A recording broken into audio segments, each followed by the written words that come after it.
Sanamente es una coproducción de CNN Chile con fundaciones Rasmus y Grupo CAP. Presentado por H.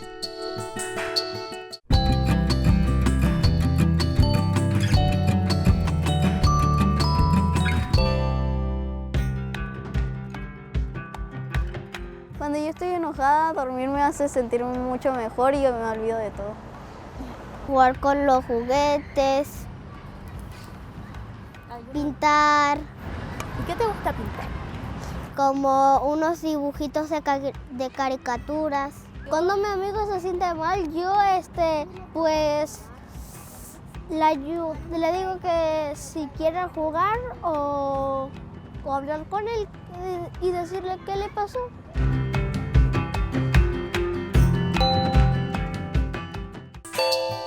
¿Cómo están? Bienvenidos, bienvenidas otra vez a Sanamente. Hoy quisimos empezar de una forma distinta, escuchando a niñas y niños con mucha energía, porque este programa está particularmente orientado a ellos. Este es un especial para que todos nosotros seamos cada vez agentes más activos en la tarea de proteger la infancia y promover el mejor desarrollo de todos los niños y niñas de nuestro país. El interés es poder cuidar esa etapa inicial del desarrollo de la emocionalidad, del cerebro y de las posibilidades que es la infancia. Vamos a tener fascinantes entrevistas para poder hablar sobre la crianza, pero también sobre la relevancia de aprender más o tal vez reaprender a jugar, no solo los padres y las madres, sino nosotros en conjunto con nuestros hijos, y proteger el espacio de juego de los nuestros para que ellos puedan desarrollar su mayor potencial gracias a este importante elemento del desarrollo humano que es el juego. Vamos a tener datos, vamos a tener recomendaciones y así comienza este especial de infancia aquí en Sanamente.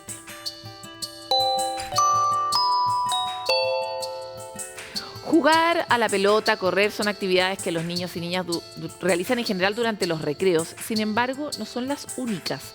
Descansar y estar en contacto con la naturaleza también son parte de alternativas si diseñamos un espacio que realmente promueva no solo el juego, sino también el descanso, la pausa, la calma. ¿Cómo consiguió esta tarea la Fundación Patio Vivo? Lo conocemos en la siguiente nota de Miranda Aspe.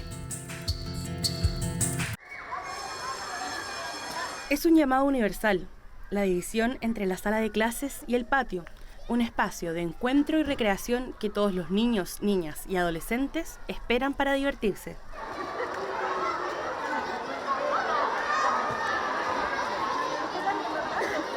No es un lugar cualquiera, está diseñado para promover el juego libre y activo, la buena convivencia escolar y el contacto con la naturaleza.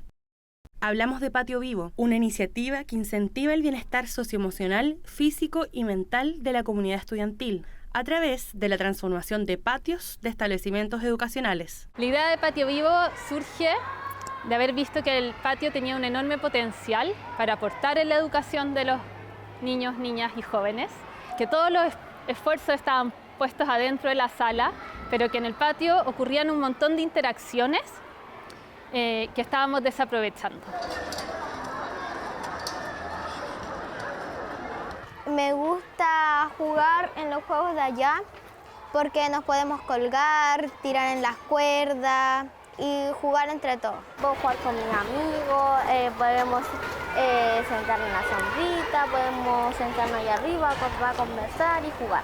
Ignacia y Amaya están en cuarto básico y son la prueba de cómo la arquitectura y el diseño impulsan un tipo de juego distinto, donde se da lugar a la diversidad de personalidades y de gustos, todo en un mismo espacio, pensado para tener una interacción activa, creativa y saludable.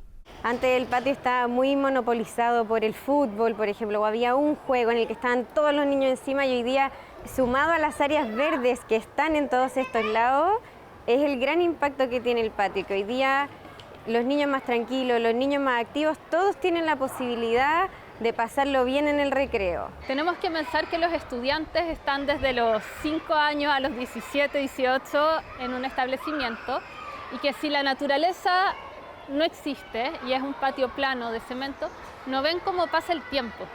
Entonces, lo primero cuando tenemos árboles es marcar el paso del tiempo, pero también son todos los juegos que se dan cuando los niños juegan con el árbol, con las hojitas, con los bichitos, que se empiezan a reconocer como parte de algo mayor. Algo mayor llamado comunidad y que se refleja en situaciones tan cotidianas como un juego, donde la solidaridad y el compañerismo se ponen a prueba, en especial luego de la pandemia, en que el confinamiento retrasó estos aprendizajes tanto dentro como fuera de las salas. De los juegos me gusta la pirámide porque uno puede escalar, bajar, saltar. A veces cuando jugamos nos cansamos mucho y llegamos, pero igual llegamos con más ánimo a la clase porque jugamos.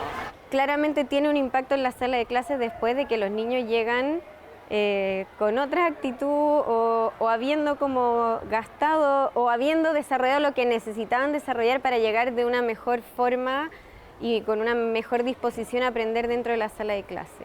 Una iniciativa que ya ha cambiado el día a día de más de 32.000 estudiantes en 7 regiones a lo largo de Chile. No es solo correr y saltar, es conocer y estar en contacto con el entorno, resignificar los espacios comunes, un patio que vive y que permite vivir con bienestar.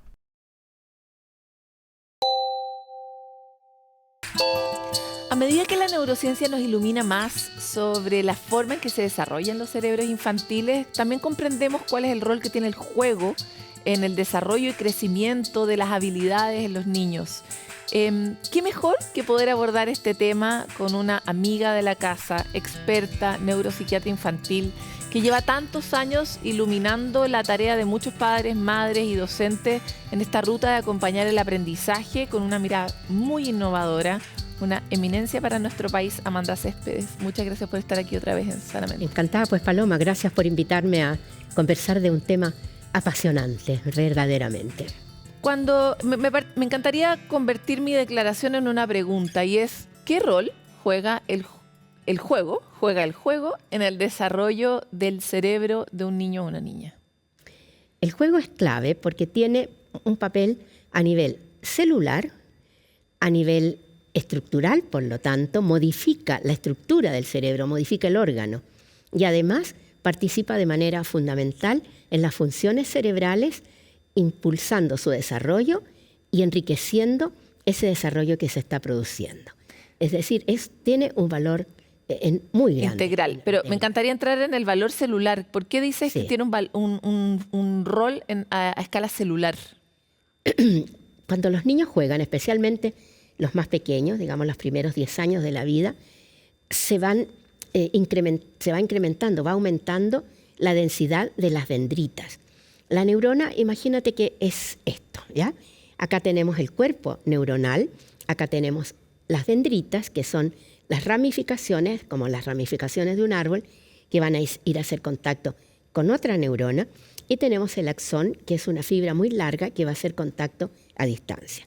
Bueno, estas ramificaciones, llamadas dendritas, fundamentales para hacer redes neuronales, se incrementa su densidad, crecen, se diferencian, y esto lo hacen a través del juego.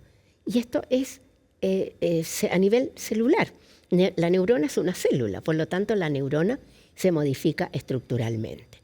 Qué lindo lo de las dendritas, porque demostraría que en el fondo, en el ensayo o en el goce, hay una respuesta concreta, biológica específica de, por ejemplo, una nueva dendrita o una dendrita más gorda, ¿no? Así es. Lo cual refuerza nuestra idea de que somos seres que socialmente crecemos, pero que además en el ensayo y en el error aprendemos. Así es. Y además refuerza la idea de que nosotros somos mucho mejores cuando hacemos las cosas en conjunto, colaborativamente.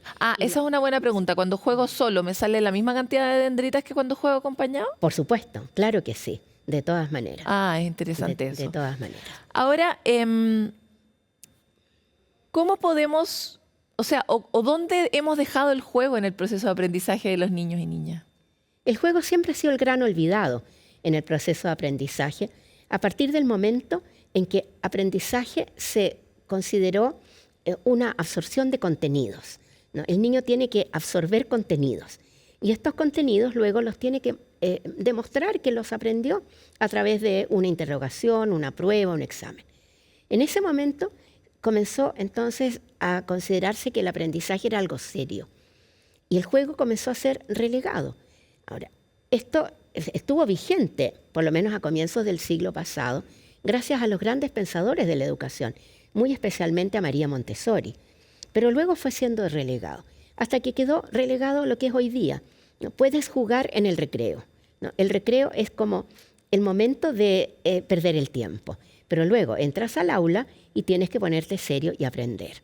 Recuerdo el comentario de una profesora, está muy bien que jueguen mucho, pero ¿a qué hora paso la materia? ¿No? Eso es casi como una frase Valbronce, ¿a qué hora paso la materia? Y en ese sentido, ¿cómo podemos volver a juntar lo que alguna vez estuvo unido, que es el aprendizaje y el juego? Por ejemplo, dentro de la sala de clase, también entendiendo que nuestro sistema completo está hilvanado por esa forma de comprender el aprendizaje. Por lo tanto, hay como una cantidad de contenidos que tienen que pasarse en la materia y si uno no cumple, entonces no cumple con el ministerio. ¿Cómo torcemos y volvemos a poner las cosas en su orden? Yo diría de dos maneras. Una es incorporar ciertas formas de juego al trabajo en las asignaturas, lo que se denomina el juego cognitivo, ¿no? O el juego o la lúdica al servicio de las asignaturas escolares, el juego al servicio de las matemáticas, el juego al servicio del desarrollo del lenguaje, el juego al servicio del pensamiento lógico, en fin. Esa es una manera. Y la otra manera es incorporar el juego libre, el juego intenso, ojalá al aire libre, como parte del currículo. Porque en ese momento en que el niño está jugando de esa manera tan intensa, están creciendo sus dendritas y se está produciendo la liberación de una sustancia química que se llama factor neurotrófico derivado de cerebro, que es una sustancia endógena, la produce el mismo cerebro y estimula también el desarrollo de las redes neuronales y consolida las redes neuronales. Entonces, cuando el niño se le permite, como parte de la actividad curricular, jugar libremente, ese niño está incrementando sus habilidades intelectuales, sus habilidades sociales, está incrementando, aumentando su capacidad de regulación de sus emociones, tolerar la frustración, por ejemplo, regular la ansiedad, en fin. Me encantaría entrar un poco más en ese detalle, porque primera declaración sencilla, ¿tú darías más recreo? Sin duda alguna. Si pensamos que el recreo no ocupa más de 7 a 10 horas en la semana, ¿no? Es fundamental dar más recreo. Pero además, incorporar el juego al currículo, como que entre al aula, pero no que entre solamente como el juego concebido como estímulo cognitivo, sino que entre al aula el juego libre. Por ejemplo, en nuestro proyecto que tenemos nosotros como Fundación Educacional Amanda en la región de Punitaqui, a ciertas horas de la tarde, que son horas curriculares, se dedican a que los niños salgan del aula y lleven a cabo juegos que son juegos tradicionales, estructurados y que son dirigidos o motivados por un monitor. Ahora, los niños aprenden estos juegos, pero luego ellos los van a jugar a lo largo de la semana muchas veces. Me encanta el ejemplo que estás dando porque esa era mi siguiente pregunta, que es como, voy a poner un ejemplo grotesco, no tiene el mismo efecto colectivo jugar al zoo, que es un juego violento, muy propio de los 90, que jugar, no sé, a imaginar mundos. Entonces eso que tú dices es como en el fondo es enseñar un catálogo de juegos, ¿no? ¿Cómo opera eso y cómo logramos, a pesar de estar intencionando algo, que eso sea libre?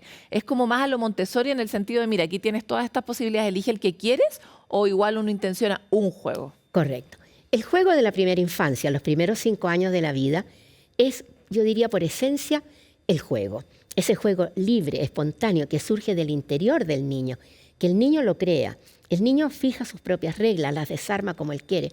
El niño inicia y termina el juego cuando él quiere. Y ojalá el adulto no intervenga, ¿no? Se dice que es una actividad autotélica. Es decir, nace del niño y el niño le da sentido. Pero luego, a medida que el niño va creciendo, en el juego se pueden ir incorporando reglas. Y entonces aparecen juegos que tienen reglas. Por ejemplo, juegos que juegan los niños rurales en Punitaqui. Corre, corre la guaracha, ¿no? Con el pañuelo. Entonces corren detrás de los niños que están sentados en círculo y al que le pone el pañuelo el niño se tiene que parar y correr nuevamente. El juego de la cuerda, saltar a la cuerda, que es un juego extraordinariamente complejo. El juego de la gallinita ciega, ¿no? El juego de el run run, en fin, todos estos juegos tienen reglas, pero una vez que el niño aprende que en el fondo no son sino estrategias, el niño lo va a empezar a jugar con sus amigos de manera muy espontánea y va a ir introduciendo incluso modificaciones al juego. Y eso es perfectamente válido. Amanda, algo que he leído muchas veces es que vivimos en una época de sobreconsumo, exceso de consumo, y tendemos a tener un problema los padres dentro de la casa, que es que nos tapamos en juguetes. Y leía que era súper bueno tener menos juguetes, o sea, que los niños no tengan miles de posibilidades de qué hacer, sino tal vez 4 o 5 cosas que tengan muchas versiones y acotar la cantidad de juguetes. ¿Cómo entra en este espacio del juego la dinámica de lo material y cómo podemos finalmente estimular ese factor de la imaginación que es tan crítico, sobre todo para dar soluciones al mundo en el que estamos? Eso es fundamental, lo que tú has dicho es clave. Mientras más pobre es el ambiente en términos de elementos para jugar, más se incentiva en el niño la creatividad y se incentiva la imaginación. Mientras más juguetes, y sobre todo juguetes tecnológicos, tiene el niño, más se empobrece la imaginación y se empobrece la creatividad. Entonces a un niño tú le puedes pasar un envase vacío de yogurt, ¿no? Unos palitos de fósforo, por decir así, y lo dejas.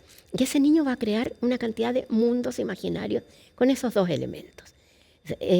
La verdad es que la sociedad del sobreconsumo, como lo has dicho tú, es la enemiga de la imaginación y de la creatividad. Y es lo que está pasando. Y estamos preparando para el futuro niños carentes de imaginación y carentes de creatividad. ¿Y qué es lo que va a pedir el mundo adulto, el futuro, a la empresa, verdad? Va a pedir precisamente creatividad al servicio de la innovación y va a pedir que ojalá esa persona sea muy imaginativa. Amanda, antes de entrar a esta entrevista hablábamos del rol de los celulares dentro de la escuela y hablábamos de distintas salidas. Yo diría que hoy día estamos con una situación bastante anómica en general, que no sabemos mucho qué hacer con el asunto del celular. Y tenemos crisol de posturas, ¿no? Quienes dicen esta cuestión tiene un valor pedagógico, quienes dicen no tiene ningún valor porque lo único que hace es podarle el cerebro a los niños, otros que dicen, bueno, pero pásaselo en recreo, que es el momento en el que teóricamente uno juega, como bueno, que se vayan a enchufar en el recreo. ¿Cuál sería tu postura y tu recomendación en niños pequeños, en niños medianos y en niños ya, por ejemplo, la media? Bueno, es una recomendación que yo vengo haciendo ya hace 15 años. En los niños hasta los 6 años, las pequeñas pantallas interactivas, llámese el celular, llámese la tablet, el iPad, no deben estar en manos de los niños. Prohibido, absolutamente prohibido, porque tienen efectos verdaderamente desastrosos sobre el desarrollo estructural y sobre el desarrollo funcional del cerebro del niño. Se podan habilidades que son fundamentales para ese momento y para el futuro. De los 6 a los 10 o 12 años, el ideal es que el celular del papá, de la mamá, de un adulto, el niño lo puede usar un rato. Por ejemplo, para ver un pequeño video de Peppa Pig, por ejemplo. Pero no más que eso. O sea, a mi juicio, el niño no tiene que ser dueño de un celular. Y luego, de los 12 años hacia adelante, ya es factible pasarle un celular, sobre todo que va a estar conectado a Internet, pero siendo muy enfático en la regulación del tiempo al cual le va a dedicar con el celular. Amanda, quisiera avanzar hacia otro lugar y es cómo volvemos a jugar los adultos. Tremendo tema, ¿no? Tremendo tema. Yo no soy experta. Digo también para validar el hecho de que podamos jugar mientras enseñamos. Lo digo por los profesores, pero también por los padres, porque a veces es difícil volver a jugar. Así es. Yo no soy experta en el tema, pero diría que sobre todo quienes tienen relación con los niños, relación directa con los niños, no deben perder jamás su capacidad de jugar con ellos. Ahora, para ello necesitan atención plena. O sea, cuando uno está con un niño, tiene que estar dedicada en forma absoluta a ese niño. Eso se llama atención plena, sin distractores. Y hoy día estamos en la sociedad de la atención distraída, ¿no? La mamá está jugando con el niño y está atenta a los mensajes que le están llegando al celular. uno ve que la mamá dice, voy a llevar a mi hijo a jugar a la plaza, pero el que juega en la plaza es el niño, que la mamá está con su celular. Yo acabo de ver ahí en Providencia, en el bosque con Bilbao, un día domingo, un abuelo a las 10 de la mañana tomando desayuno con su nieta de 4 años. Pero el abuelo no dejó nunca el celular. Y la nieta tenía una expresión como diciendo, ¿qué estoy haciendo aquí? ¿No? Es decir, nosotros tenemos que no perder jamás nuestra capacidad de jugar. Pero no es fácil. No es fácil porque nos domina la misma droga. La misma droga, y nos domina el pensamiento racional.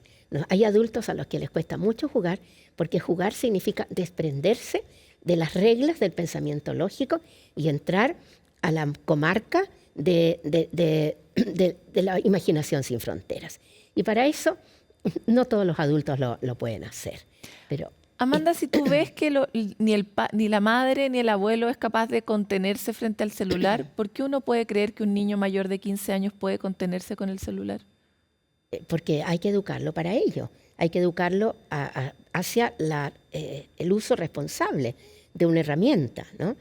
Y además porque le vamos a ofrecer a ese chiquillo o a esa chiquilla alternativas que sean muy enriquecedoras, en las cuales el celular queda aparte. Estamos viendo las Olimpiadas hoy día, ¿no? El deporte, la música, el servicio social, ¿no? En todas esas actividades en las cuales podemos involucrar a los niños mayores de 15 años, no se necesita el celular y ellos aprenden a no utilizarlo. Esto ha sido demostrado ampliamente por la pedagogía Waldorf, por ejemplo, ¿no? Bueno, yo quiero agradecerte por esta conversación y ojalá que podamos volver a jugar, pues, Amanda. Bueno, es de esperar, ¿no? De todas maneras. Muchas gracias a ti, Paloma, por esta invitación. Es difícil la tarea y suena sencilla, pero a los padres incluso a veces nos cuesta entretenernos con los juegos que hacen los niños. Entonces, como que volver a bajar la atención, a calmar la mente y el corazón para poder disfrutar de ese juego, parece una primera tarea muy necesaria en estos tiempos que corren. Nos vamos a la calle para saber qué hacen ustedes para sentirse mejor.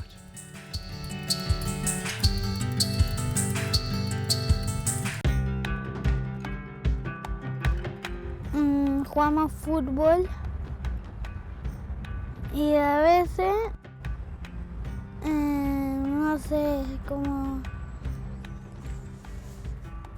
hacemos rin raja. Estaría al lado suyo y lo motivaría para que esté feliz. No sé, lo acojo y lo dejo jugar con nosotros para que se le pase la pena.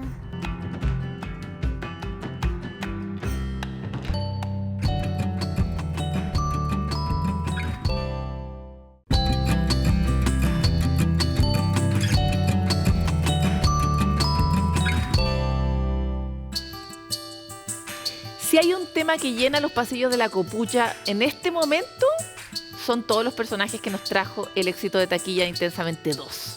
Estamos aquí hablando de esas emociones protagonistas, nuevas protagonistas como la vergüenza, el aburrimiento, la nostalgia, la envidia, la ansiedad, y estamos comentando muchos de los textos que nos entregó esa película y nos hacen reflexionar sobre cuándo llega, por ejemplo, la nostalgia a la vida nuestra, cuál es el rol del aburrimiento. Pero ¿qué pasa cuando alguna de esas emociones se escapa, se intensifica? En la próxima cápsula vamos a hablar justamente sobre qué pasa cuando es la ansiedad la que se escapa en el caso de niños y adolescentes. La psicóloga clínica infantil Daniela Muñoz nos cuenta mucho más.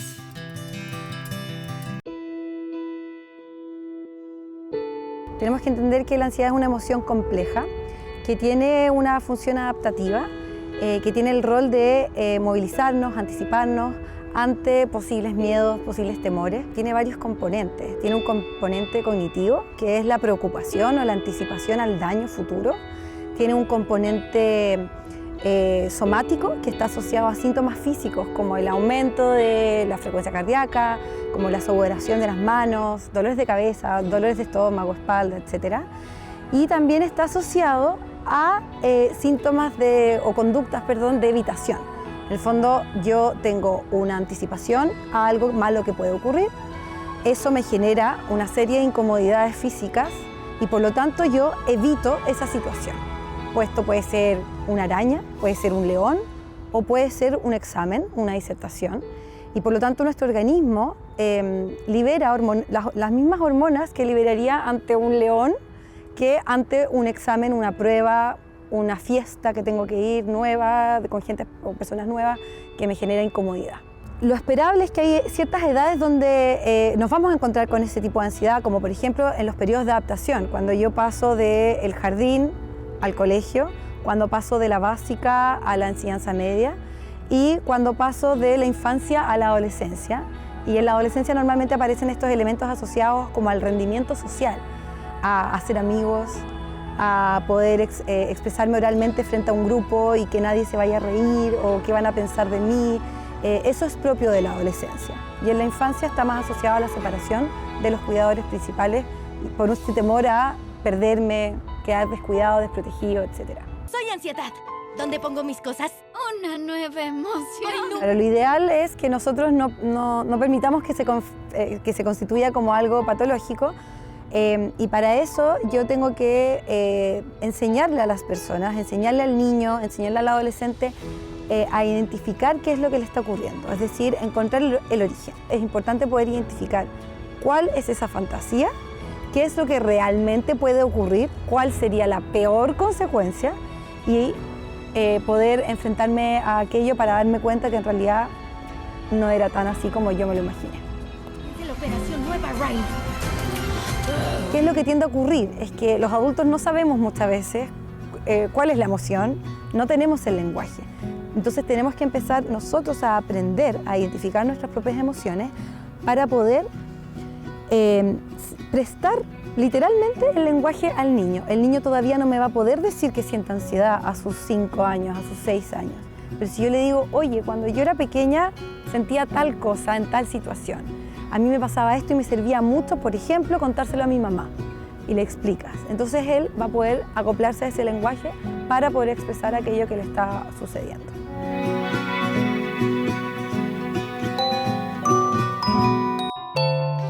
Llega nuestro momento de los puntos de encuentro donde compartimos una guía, una idea, una iniciativa que nos permita armar comunidad y sentirnos mejor. Y queremos compartir hoy la importancia de la información y el apoyo en el momento de enfrentarnos a ese cambio vital que es cuando uno tiene un hijo y de pronto tiene que enfrentarse a la tarea de la lactancia.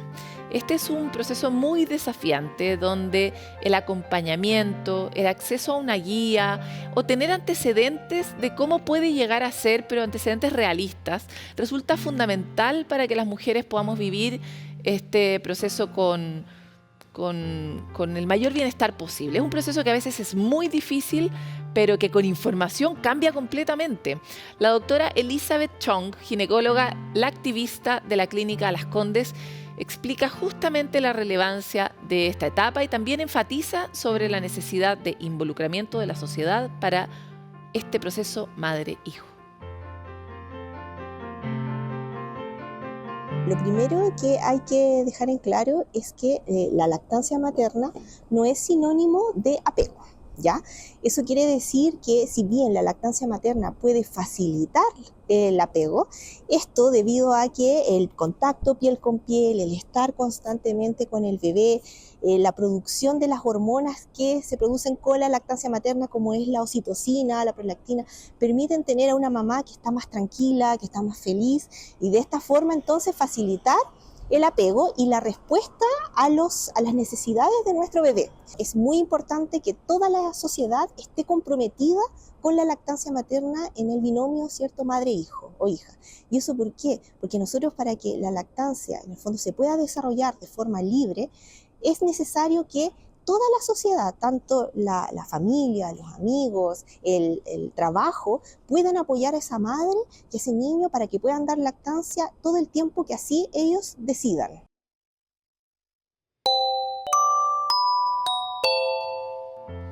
Bueno, y el mundo del teatro se pone con todos los estímulos al servicio de la felicidad de niñas y niños, porque desde el 10 hasta el 25 de agosto arranca FanFest, una nueva edición de Festival Internacional de Teatro Familiar que organiza el Teatro Mori y que cada año presenta entretenidas obras que son ideales para ver con los más pequeños y los no tanto. Son más de 40 obras de teatro, danza, circo y música, además de 5 propuestas internacionales, talleres, pasacalles y otras actividades para toda la familia que estarán desplegadas en 9 comunas en la región metropolitana y extensiones en Lampa, La Pintana, Quilicura y San Joaquín.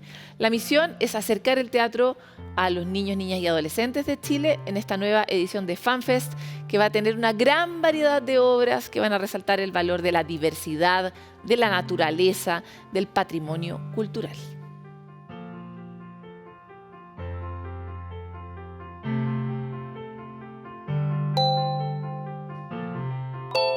Y ahora queremos compartir una iniciativa enfocada en las comunidades educativas. La Fundación Arcor Chile ya abrió postulaciones para Del Aula a la Comunidad, un programa destinado a visibilizar las prácticas innovadoras que actualmente se están desarrollando a través de equipos educativos en Sala Cuna, Jardines Infantiles de Chile.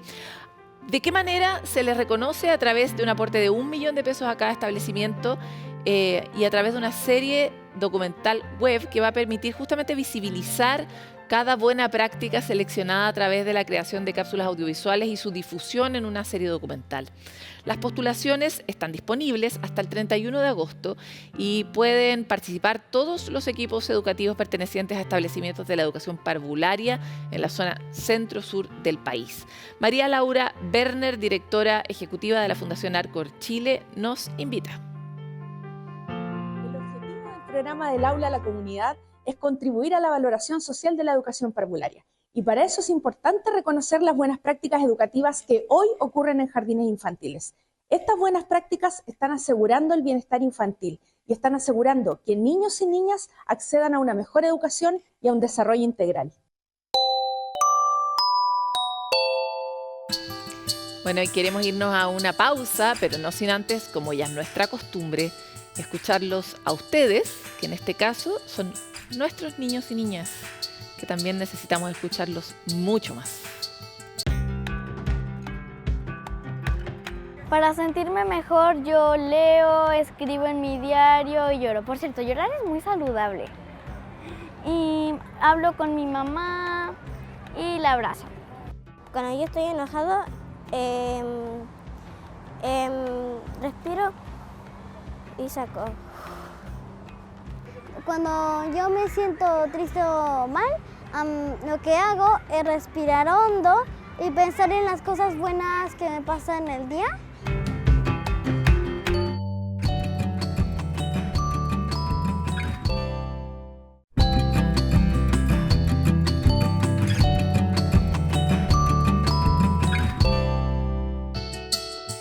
Criar debe ser una de las tareas más fascinantes que nos tocan a quienes tenemos hijos o a quienes acompañamos en la crianza de niños cercanos o niñas cercanas, pero también es una tarea dificilísima, que nos encontramos de repente en zonas oscuras, que nos encontramos con nuestros propios fantasmas, tendemos a replicar cosas que dijimos que nunca íbamos a hacer y tratamos todo el rato de innovar para hacerlo mejor, porque ¿quién no quiere criar mejor a su hijo o a su hija? Es por eso que habitualmente cada vez que hablamos de crianza en Sanamente tenemos muchas interacciones con todos ustedes y hoy queremos volver a hablar de esto porque se ha vuelto una materia totalmente transdisciplinaria que requiere, imagínense el despertar y el florecer de un ser humano, lo importante que es y lo importante que es estar atento de los distintos elementos que constituyen ese desarrollo.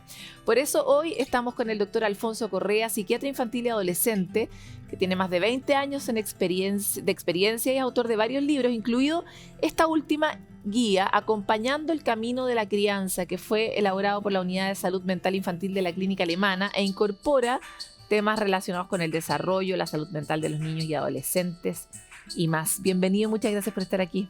Hola, muchas gracias a ti, Paloma.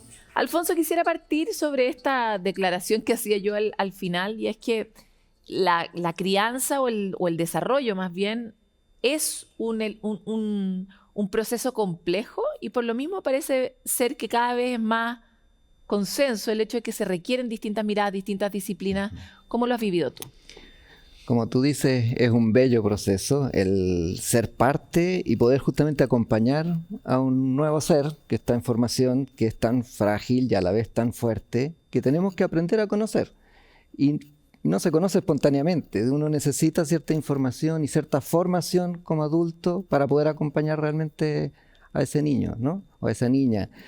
Que de esos primeros años marcarán mucho de lo que será después, su personalidad, su forma de elaborar las emociones, su forma de resolver problemas. Por eso es que creemos que es tan importante aportar en esto.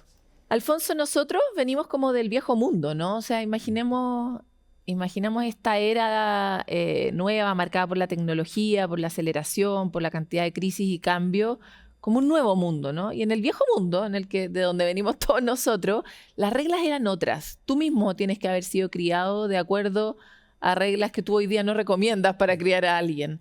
Entonces, lo primero que me encantaría saber de un experto, los padres sabemos que no sabemos, pero tú que eres un experto, ¿tuviste que desaprender para poder conocer una nueva forma de criar? Mira, sobre eso, yo lo que más enfatizo es un desafío que en realidad no es solo de ahora, que siempre ha estado, ¿no? Que tiene que ver con cómo aprendemos a relacionarnos. Independiente de todos estos situaciones adversas que nos ponen nuevas trabas y nuevos desafíos, pero el cómo relacionarnos, el cómo amar, cómo entregarse, cómo realmente hacer esta labor que tiene mucho de gratuidad, ¿no? De entrega. Eso ha estado siempre presente. Científicamente cada vez se sustenta más, ¿no? La importancia de aquello, pero hay ciertas bases que se mantienen. Ahora, claro, probablemente tú te refieres a cómo ponemos límites, ¿no? A cómo nos pusieron límites, a cómo nos enseñaron mucho sobre la base de que si uno no hacía algo, entonces había un castigo, y tantas otras condiciones de borde que además han cambiado un montón, porque ni tú ni yo teníamos acceso a un celular todo el tiempo, y hoy día hay padres que incluso lo defienden a rajatabla dentro de los colegios. O sea, estamos en un momento bien anómico, donde también están cambiando muy rápido las cosas. Entonces, por lo mismo siento que los padres estamos muy desafiados como a borrar, aprender, reconstruir, y ese es un proceso difícil. Sí. Claro, hay más conciencia de cómo es el estado mental de un niño también. Antes se pensaba que no era persona prácticamente hasta que era adulto y que podía tener hijos y trabajar y desarrollarse de esa forma. Ahora no, ahora se sabe que el recién nacido o incluso antes, en la etapa fetal, ya tiene emociones, ya se está formando su conciencia de yo, ya tiene una opinión, ya tiene que ir decidiendo cosas, ¿no? ¿Cómo enfrento esta situación? ¿Cómo enfrento la angustia de sentir hambre? Si lloro simplemente. Y como padre entonces estamos más conscientes de esas necesidades, de aprender a conocer los distintos temperamentos, que no es solo por cómo lo criamos, sino que tenemos que aprender a leer sus estilos. Cómo vienen ellos de paquete en el fondo. Así es. Uno cree que al final todo depende de uno y tienen su propia agenda, digamos, las guaguas. Distintos hijos, aunque los criemos en forma muy similar, y no solo por el lugar que ocupan dentro del número de hijos, sino que aunque tengan incluso los mismos genes, o casi los mismos genes en gemelos homocigotos, son distintos, ¿no? Tienen su propio carácter, tienen su propia forma de procesar la sensorialidad, la información que reciben del medio. Y por eso es tan importante como padre ser empático, estar abierto a conocer a ese ser que está en formación. Más que como adultos tengamos que guiar a ese hijo tal cual a mi pinta o como yo me imagino que sea, aunque sea una visión muy generosa, en realidad tiene que partir desde lo que observamos en ellos. No, eso es un cambio de paradigma brutal, y algo que yo miraba y que me gustó mucho de este libro cuando ustedes lo revisan, adentro tiene muchos dibujos de niños. Que inauguran cada uno de los capítulos que uno va leyendo, y eso me hizo sentir respecto del libro que era un libro que miraba desde ellos su propia crianza. No sé cómo plantearlo.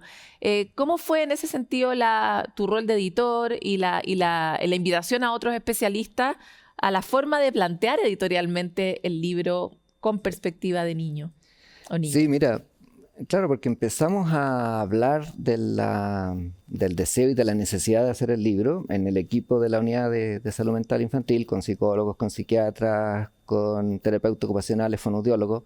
Empezamos a armar el listado de temas.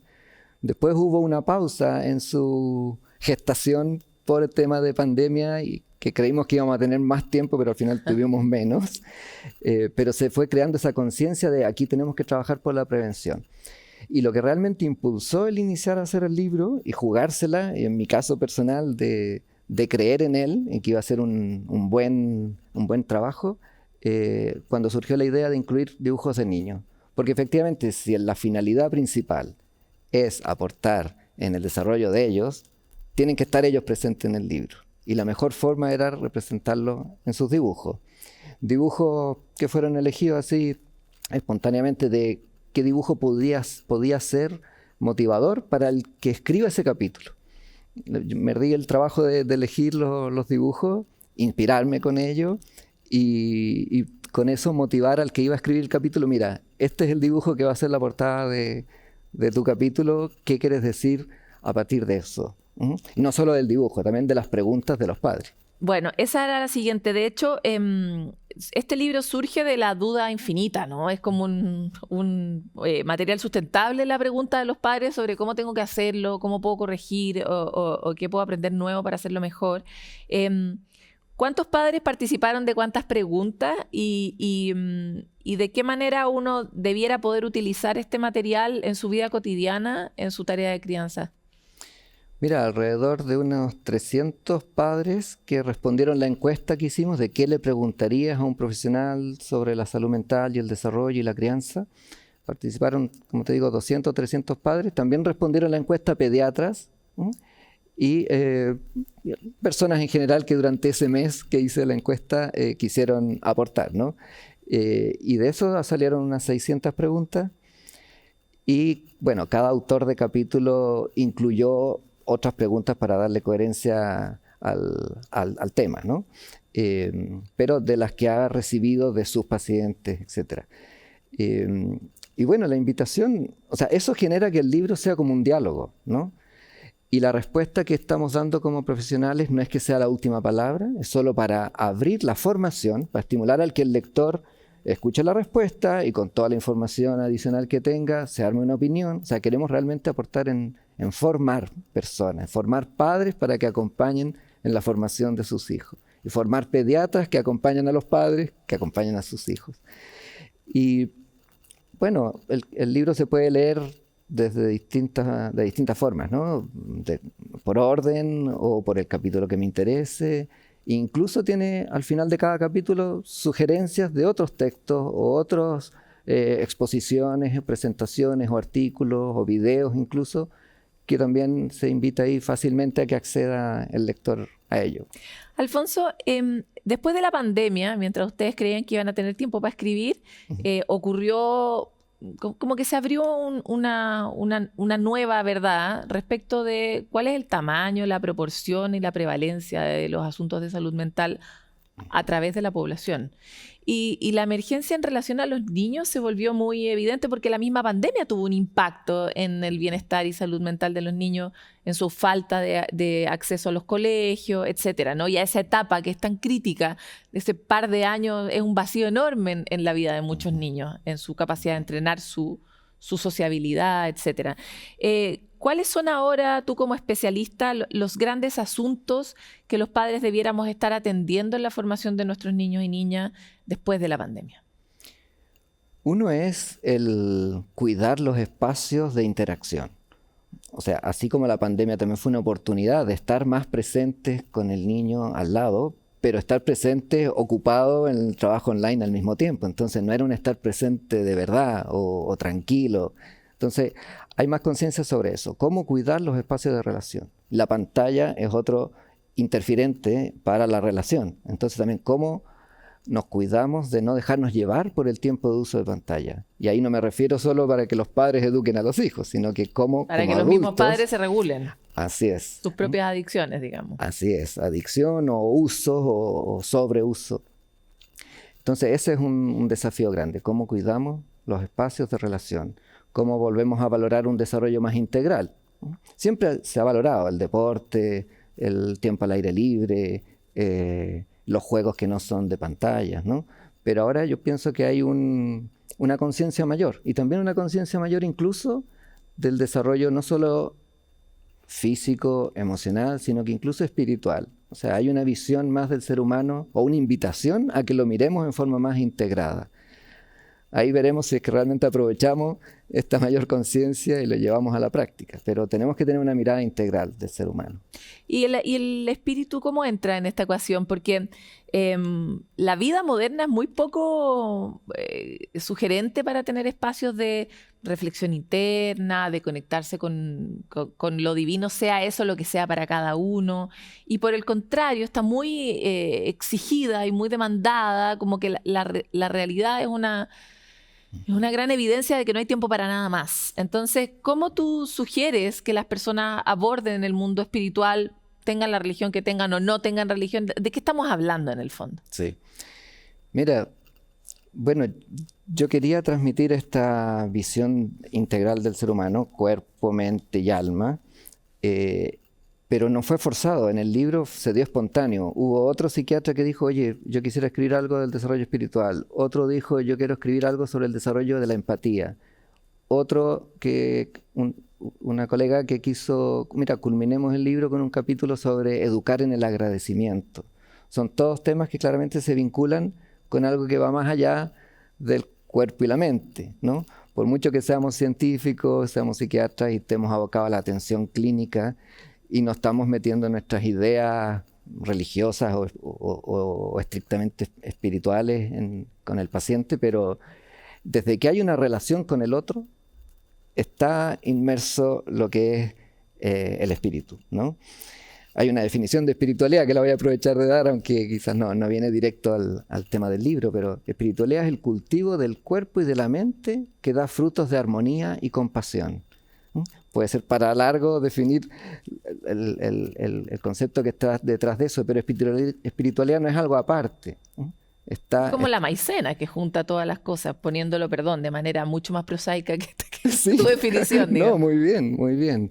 Esa es la idea, o sea, aterrizarlo a lo cotidiano. Pero desde el momento en que estamos conversando nosotros aquí y nos sentimos en función de algo que va más allá de nosotros mismos, y eso es lo que quiere ser el libro, o sea, realmente un regalo y que sea una herramienta para que otros la usen y que sea una demostración de un ejemplo de gratuidad. Así como los padres se entregan gratuitamente a los hijos, bueno, este libro también, una parte por lo menos, en concreto la versión digital también se entrega. El PDF es completamente de libre acceso. Gratuitamente. Ya, me encantaría entrar un poco en esas cosas un poco más sublimes. Hoy día la neurociencia ha dado harta evidencia sobre cómo estas cosas hippies, como agradecer, como estar en contacto con la naturaleza, como hacer actos sin esperar cosas a cambio, la misma generosidad, tienen una recompensa muy concreta a escala del cerebro, ¿no? Sí. ¿Cómo tú instalas o recomiendas que esto sea parte de la conversación entre padres e hijos y por qué es importante hablar de estas otras cosas que antes eran como sublimes o temas de gente como más sui generis, pero que hoy día la neurociencia está poniéndole evidencia detrás? Claro, partiendo por lo de la neurociencia, claro, está el tema del vínculo, por ejemplo, que tiene tanta evidencia científica y se habla de vínculo hace unos 50, 60 años, pero ahora se está entrando más en el diálogo cotidiano, ¿no?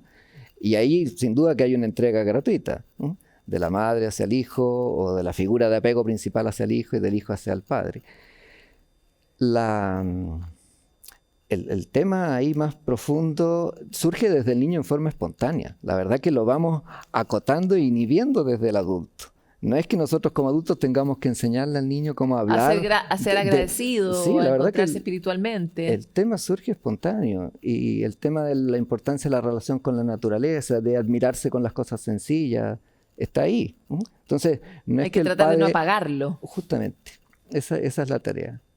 Ellos me pareciera que están más cercanos de eso espiritual, entonces no lo llenemos con la competitividad, con el exitismo, con el afán de rendimiento. O con las pantallas.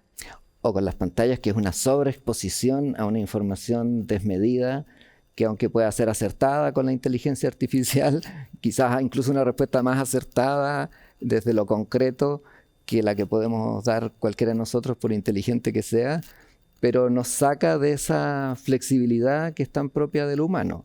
Que hay un ritmo de los niños, ¿no? Que igual es a otra escala. Bueno, está preparado para esa velocidad. Por eso la naturaleza y estar atento la naturaleza es tan importante, el de respetar esos ritmos. Las cosechas, bueno, en parte ahora no se respeta mucho, ¿no? Pero tiene un ritmo, tiene una época del año en que las frutas son más ricas porque respetamos ese ritmo. Las horas de sueño, tenemos que respetar el ritmo, luz, oscuridad, porque eso ayuda a toda una regulación hormonal. Es muy lindo lo que han hecho acá.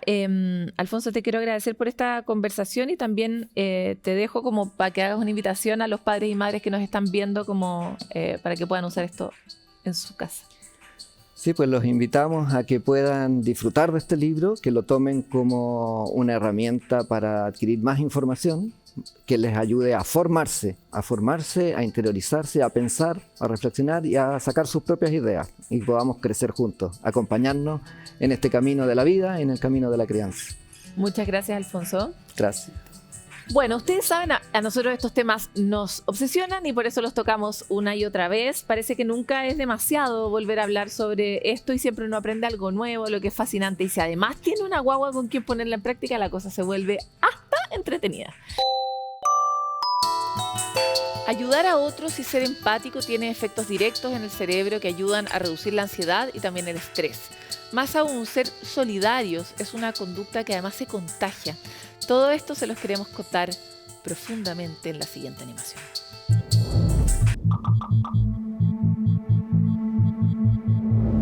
Estás en el recreo y ves a tu amigo que no trajo su colación. Divides la tuya y le pasas la otra mitad. Se siente bien, ¿verdad? La solidaridad se encuentra en grandes o pequeñas acciones. Y su poder no solo impacta a quien recibe el apoyo que entregas, sino también a ti. Un estudio realizado por investigadores de la Universidad de Pittsburgh apunta a que ayudar a otros aumenta los sentimientos de conexión social que activan las regiones del cerebro vinculadas a los comportamientos de cuidado de los padres en los animales. Beneficios que son aún mayores cuando el apoyo entregado es específico. Acción que permite una menor actividad de la amígdala cerebral, lo que ayuda a reducir la ansiedad y el estrés. Al ser solidarios también se activa la empatía, la que nos permite expresar compasión y a tener en cuenta a los que nos rodean. Pero eso no es todo. Estudios apuntan a que la solidaridad es contagiosa. Las personas generosas producen un efecto cascada y con sus actos lograrían inspirar a otras 3. Así que ya sabes, sigue compartiendo y activa tu cascada de generosidad para que más personas se vayan beneficiando de la solidaridad.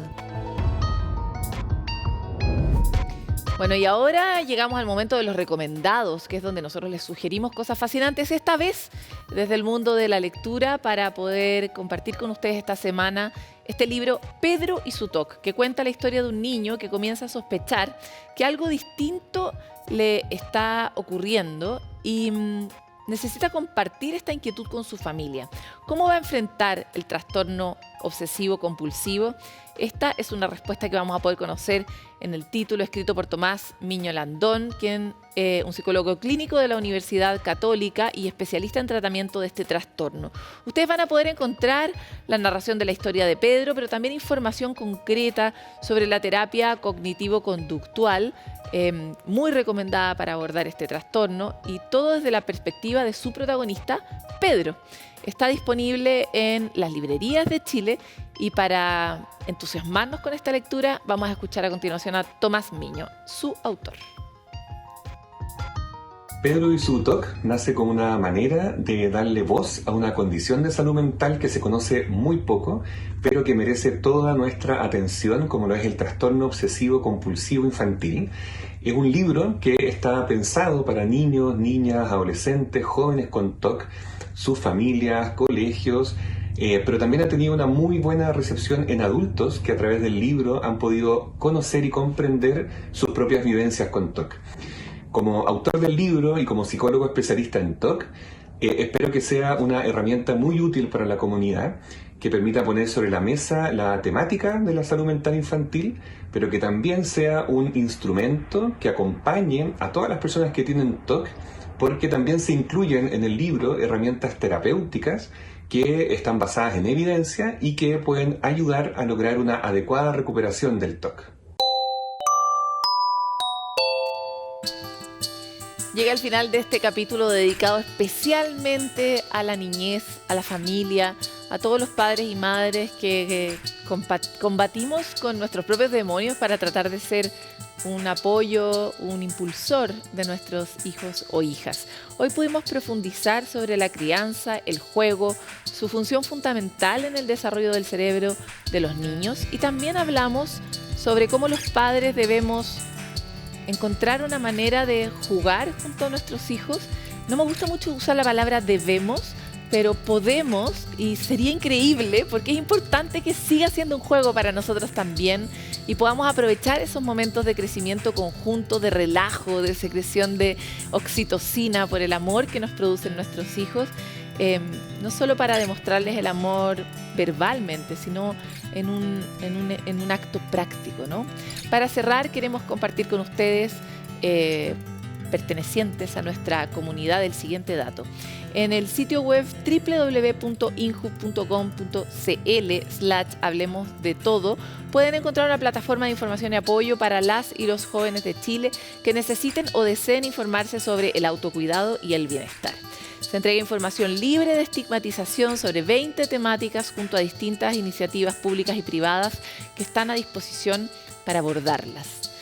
Vivimos en una sociedad y en unos tiempos que a veces nos parecen muy difíciles, pero existen muchas organizaciones, muchas personas y muchas comunidades que sí quieren estar bien, estar juntas, acompañarse, compartirse, solidarizar. Y esas son las comunidades que estamos promoviendo en este programa, en este caso las comunidades de padres y madres, comunidades de crianza, que nos permitan a todos ser lo que queremos ser en esta vida y querernos unos a otros, que qué puede uno más pedir, ¿no? Nos vamos y volvemos en el siguiente capítulo de Sanamente, siempre por CNN Chile.